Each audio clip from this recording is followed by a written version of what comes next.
どうもきみまろです。いつも動画をご視聴いただきありがとうございます。先日引っ越しをしまして、やっと荷物も片付いてきたといったところなんですけど、この部屋に入居直後にやったことがいろいろありましたので、今日は引っ越し前後にやっておいた方がいいことを実際の作業の模様も交えてお届けしたいと思います。家具を搬入した後だとめちゃくちゃやりにくい作業もいろいろありますので、これから引っ越しを予定していて、まだ荷物の搬入前という方に参考にしていただけたら嬉しいです。新生活を始められる方ではなくても参考にしていただけることもいろいろあると思いますので、ぜひ最後までご覧いただけたらと思います。では早速いってみましょう。まず入居前、荷物が搬入される前にやっておくことをまとめて紹介していきます。まずは天井、棚、床の拭き掃除。簡単でもいいので掃除をしておくのがおすすめです。新居は最初から綺麗でピカピカだと思いがちですが、クリーニングが万全じゃないところもよくあります。この部屋もホコリとかはそんななかったんですけど、壁のクロスの張り替えの際に出た細かい紙くずとかが落ちていました。なので簡単でいいので、天井、棚、床の順でゴミを落として掃除していくといいと思います。ちなみにこちら使っているモップはヘッドが細くて回転するので、階段とか天井とかもスムーズに掃除することができます。あとケースの中にホコリを削ぎ取るための硬いスポンジがついているので、毎回綺麗な状態でモップが使えるっていうのも嬉しいですね。このモップおすすめです。今日紹介するアイテムは Amazon で買えるものも多いので、そういったものは概要欄にリンクを貼っておきますので、よかったら参考にしてみてください。続いて部屋の写真撮影。これは2つ目的があって、まずは入居前からあった破損箇所や不備の記録です。これは不動産会社や管理人さんから入居前にやっておくように指示をいただくこともありますが、もし指示がなくても必ずやっておきましょう。部屋の床についていた傷や備え付けの設備で破損していた部分などを撮影しておくことで、退去時に自分がつけた傷や自分が壊してしまった部分ではないという証明になるので、退去費用で揉めないためにも必ず写真は撮っておきましょう。写真撮影をしておくもう一つの目的は、家具が入っていないまっさらな状態の記録です。引っ越した後に家具をざっくり配置すると思うんですが、後から模様替えしたくなった時とかにもまっさらな状態の部屋の写真があると模様替えのイメージがとてもしやすくなりますので、部屋全体が見渡せるような写真を最初のうちに撮っておくのがおすすめです。続いて部屋の 3D スキャン。これは先ほどの部屋の写真撮影と同じような目的なので、やらなくてもいいんですけど、僕は家具が入っていない状態でスマホアプリを使って部屋をスキャンしてみました。3D で部屋をスキャンすることで部屋の全体像が立体的につかみやすくなるのと、スキャンした部屋のデータはアプリ内にメジャーツールがあって、これで壁や窓のおおよそのサイズを測ることができます。家具とかカーテンとかブラインドのサイズ選びの参考にもなったりしますので、こちらもおすすめです。で、実際使ってみたら精度も結構良かったんですよね。窓のサイズとかも実際測ったのと、少なくともセンチ単位ではズレはなかったです。最近の iPhone とかであればできちゃうので、気になる方はぜひやってみてください。続いては燻蒸殺虫剤の散布です。バルサンですね。これは家具が入ってしまった後だと面倒さが何倍増しにもなりますので、できるだけ引っ越し前にやることをお勧めします。窓を閉め切って部屋の扉は全部開放して焚きます。燻煙タイプと燻蒸タイプがありますが、僕が使ったのは燻蒸タイプのバルサンです。煙タイプではないので、火災報知器が反応することもほぼないと思います。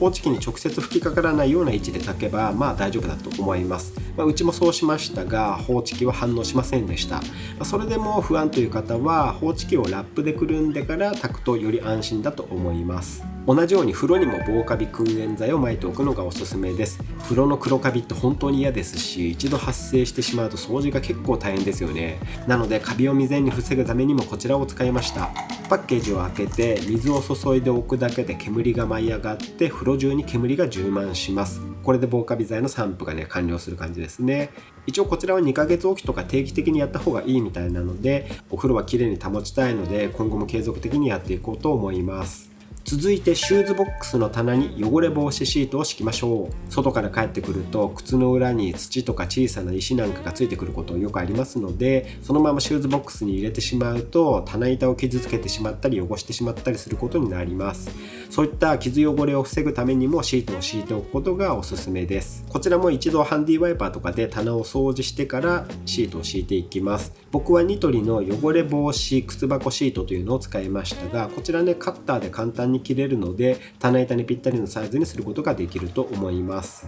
同じように食器棚やシンク下の収納にもシートを敷きます。シートを敷く前にこちらも掃除をしておきましょう。細かなゴミを落とした後は除菌シートで拭いてきれいにしておくことをお勧めします。こちらもニトリの備長炭防虫食器棚シートというのを敷きました。食器やカトラリーを収納するところなので、防虫、消臭、抗菌、防カビ効果が期待できるこういったシートがおすすめです。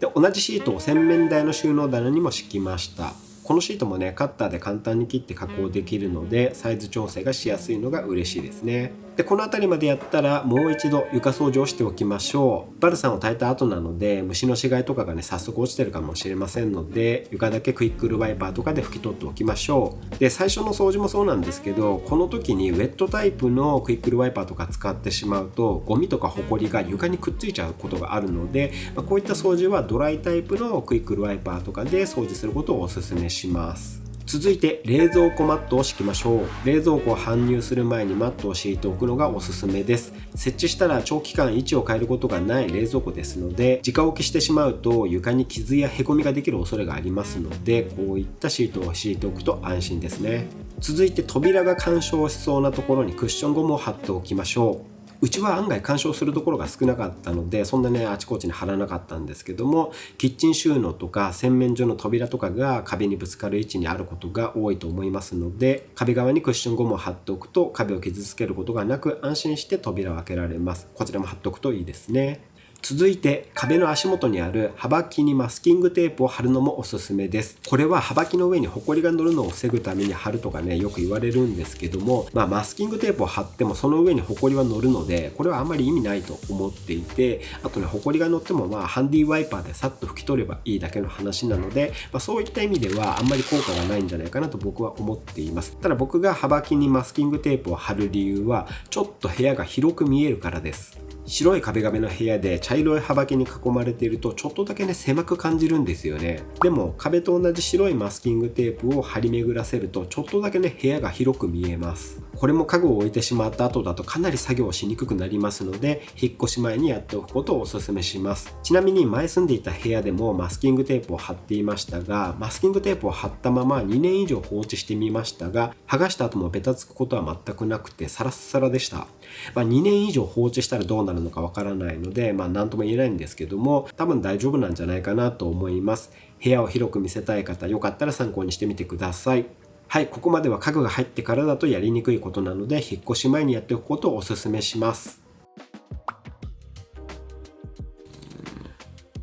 続いてキッチン周りでやることをいくつか紹介していきます。まずキッチンの換気扇にフィルターを貼っておきましょう。うちのキッチンはこういった整流板タイプだったので、こちらを外してこの中のフィルター部分にダイソンで買った整流板用のフィルターをくっつけました。キッチンの換気扇はすぐにね油汚れがひどくなりがちなので、これはねやっておくことをお勧めします。あとこの整流板の方にもラップを貼りました。表側はね見栄えが悪くなるので今回貼らなかったんですけども、キッチンの油の跳ね上がりがダイレクトに飛んでくるのはこの表側なので、できればね貼った方がいいんじゃないかとは思うんですが、ちょっと今回貼んなかったです。でその代わりに裏面にはきっちりラップを貼ってきました。このラップは汚れたらラップごと取り替えるという運用にしていきます。続いてコンロ周りにカバーをつけることもおすすめです。このコンロの継ぎ目の部分、油汚れがつきやすいし落ちにくいんですよね。ここにこういったフレームカバーを貼っていきます。こちらもマスキングテープでもいいんですが、この方がね透明ですし適度に伸縮するので貼りやすいです。うちは IH ですけど、ガスコンロでも同様にフレームカバーを貼っておくことをお勧めします。続いてコンロ周りの壁の継ぎ目にマスキングテープを貼っておきました。ここも油汚れが溜まりやすく掃除しにくい部分なのでマステを貼っておきます。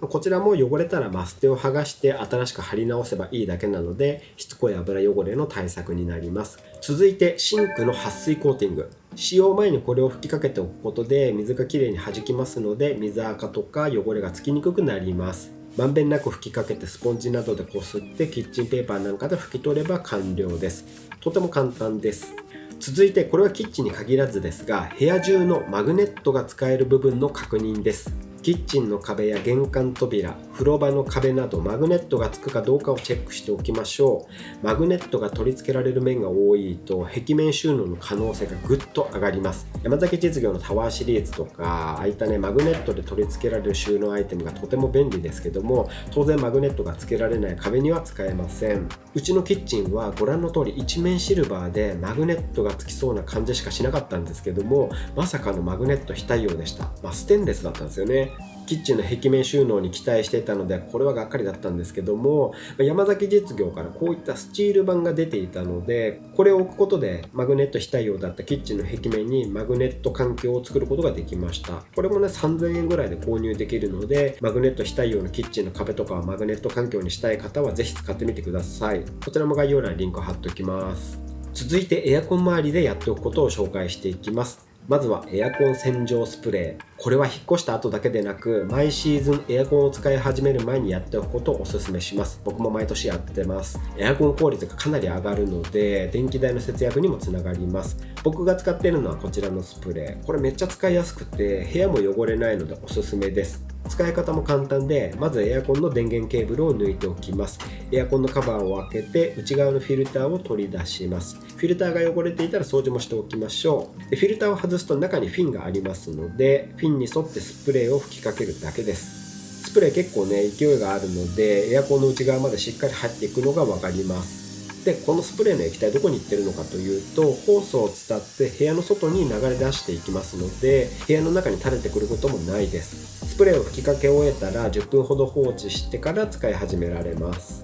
ほんとこれやっておくとねエアコン効率上がるのでめちゃくちゃおすすめで、エアコンを使う前に吸気口にフィルターも貼っておきます。部屋の空気を吸い込む部分なのでホコリとかが溜まりやすいところなんですよね。こちらはこういった100均で買えるフィルターを貼っておけば、汚れてもフィルターを剥がして貼り替えればいいだけなので手間もかかりません。こちらもおすすめです。続いて嫌な虫や G 対策です。バルコニーの室外機のホースから部屋に虫が侵入することがあるので、こちらを対策していきます。まずホースの中に殺虫剤を吹きかけます。この時点でホースの中に虫がいるようであればこれで退治できます。続いてホースにキャップをつけて虫の侵入を防ぎます。100均に行くと様々なタイプの室外機キャップが置いてありますが、僕はこちらを購入してみました。残念なことにうちの室外機はフィットしませんでした。そんな時はこういったネットをかぶせておけば、これでも OK だと思います。これは無印良品の水切りネットですが、網目も細かいのでキャップよりね効果ありそうですよね。でこれをキャップにかぶせて輪ゴムとか結束バンドなんかで留めます。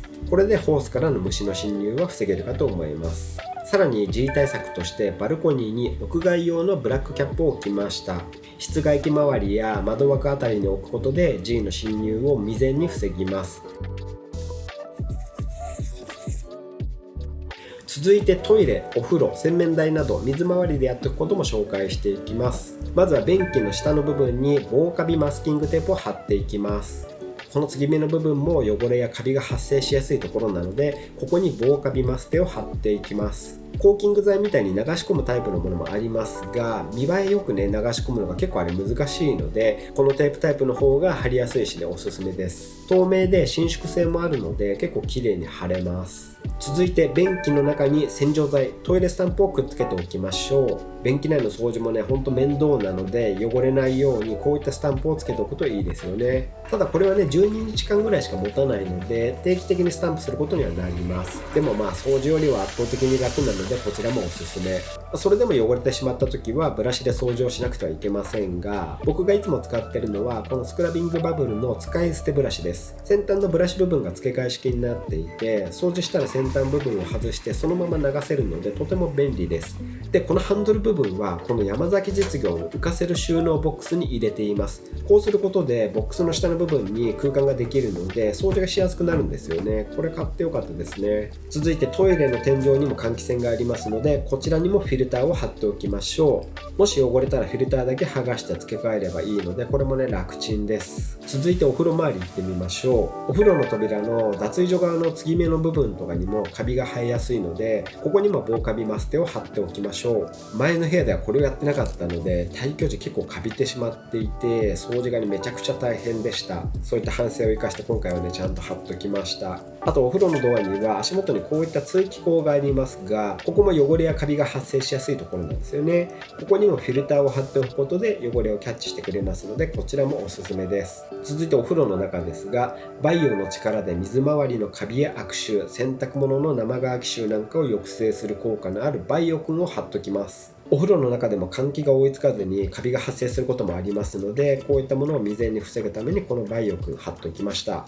僕は今回初めて使ってみたので効果はまだわからないんですが、貼ることで安心感は上がりますよね。続いて排水口のカバーをこういったゴミキャッチに交換しておきます。髪の毛やゴミをくるっと巻き込むようにキャッチしてくれるので、排水口に汚れが溜まりにくくなります。これ結構前からありますが、年々地味に改良されていて、絶妙に使いやすさがマイナーアップデートされているので、なるべく最新のものを選ぶことをお勧めします。あとお風呂の鏡の曇り止めですね。お風呂の鏡ってすぐに曇ってしまいますが、こういった曇り止めを塗っておくことで曇りにくくなります。僕が長年愛用しているのがレックの曇り止めなんですけど、とても塗りやすくて効果も長続きするので、こちらもおすすめ。続いて湯船にお湯をためる前にやっておくべきなのが風呂の排水口の洗浄です。これは引っ越した時なんかは必ずやっておきましょう。うちもおなじみの風呂釜ジャバンを使って洗浄しましたが、結構汚れが出てきました。これをやらないでお湯を張るとびっくりするほど汚い湯船になってしまうので、入居したら必ずやっておくことをお勧めします。続いて洗面台周り行ってみましょ